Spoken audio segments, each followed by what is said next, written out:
हम समझते हैं हमारी छत पे, हमारी मुंडेर पर जब कौवा आता है तो वो शायद किसी मेहमान की आमद का पैगाम लाता है। हमने कभी ये नहीं सोचा यार इसको भूख भी लगी होगी। 9-10 साल हो गए मैं अपने वालिद मरहूम अल्लाह उनको जन्नत में जगह, तो उन्होंने हमारी जिम्मेदारी लगाई थी कि भाई ये बर्ड्स का, परिंदों का, चीलों का, कौवों का ख्याल रखना है। अगर हम अल्लाह की मखलूक़ात से, परिंदों से, जानवरों से प्यार करेंगे तो अल्लाह की मोहब्बत भी हमें ज़्यादा मिलेगी। मेरा नाम नासिर महमूद शेख है, मैं यहाँ मुल्तान के पैदाइशी हूँ। माशाल्लाह अल्लाह की मेहरबानी से 57 साल मेरी उम्र हो गई है। कौवे के मुतालिक हमेशा से इसको थर्स्टी क्रो करार दिया है। लोग इन्हें शायद समझते हैं कि हमारे किसी काम के नहीं है, ऐसा बिल्कुल भी नहीं है। अल्लाह ताला ने कुछ भी अपनी मखलूक़ात, अपनी तख्लीक़ात अपनी हिकमत से खाली नहीं रखी हैं। यकीनन इनकी मौजूदगी हमारे लिए खैर व बरकत का बायस है। हम लोग रोज़ाना 7 kg चिकन की कलेजियाँ और उसके साथ जो दूसरी चीज़ें होती हैं वो ले आते हैं। अपने घर के बाहर निकलता हूँ तो बिल्लियाँ मुंतज़िर होती हैं। चीलें तो एक इशारा हम करें तो वो आ जाती हैं नीचे।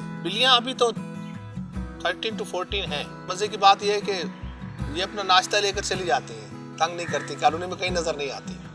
तो ये बड़ी डिसिप्लिन वाला स्टाइल है इनका।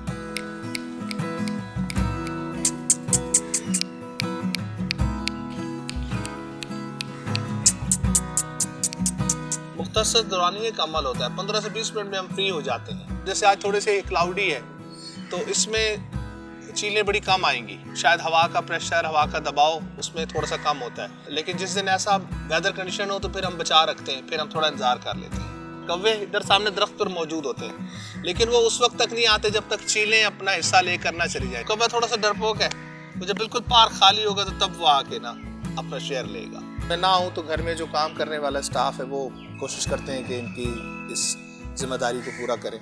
जब सुबह के टाइम ये सारा अमल हो रहा होता है तो कितना रूहानी सुकून मिलता है, किस तरह से आप फितरत के करीब आ जाते हैं।